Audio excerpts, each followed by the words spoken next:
And as the nation observes Memorial Day, I'd like to introduce my next guest, a former sergeant in the Army. Lydy was a driver in Iraq in the mid-2000s. During that time, she had to fend off a sexual assault.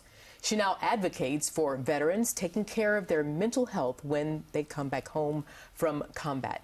Lydy tells her story as part of the This Is War podcast set to be released on Wednesday, and she joins us now. I'm so happy to have you here today. Hello. Kara, if you would, what would you say is the main part of your remarkable story that you wanted to share in the podcast? I think for me, the biggest part about sharing my story is the relatability that anybody else might have. I know for me that coming out of the military, especially, you come home to largely a group of people that don't understand like what you've been through. So for me to share the intimate details of my experiences, it's my hope that whoever hears it knows that they have hope and that they're not alone. In what ways do you feel that it has been most challenging for people to, be it your family, your friends, the people you see at the grocery store, to relate to you post-combat? Post-combat, I know a lot of veterans, we're very stuck in our minds when we come home because we were trained to do things a certain way, and then to ask for help, it's a sign of weakness when you're active. So when you come home, it's almost like you don't know how to vocalize that with the people that you're close to, especially your family and friends that you knew before, because essentially to them, you know, it's two different people, the person they knew before you deployed versus the person that comes home.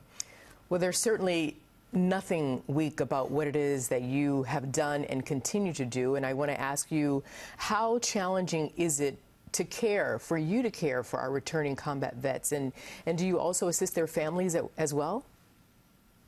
Basically, I've just kept up an outreach with the numerous people that I've served with personally, or anyone that I have met, you know, after the service that are veterans and, you know, we didn't serve together.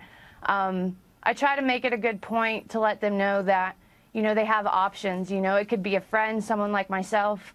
It could be, you know, their family, their loved ones, their spouse. It could be reaching out to, you know, the VA if they have VA benefits and they're going that route, or private care. You know, the biggest step for veterans coming home from overseas and just being deployed is knowing that they have things in place that they can go to if they need it. Where do you find your personal strength? I think I found my personal strength and in my family, especially, and the people that have stood by me since I've came home, and especially with my veteran family.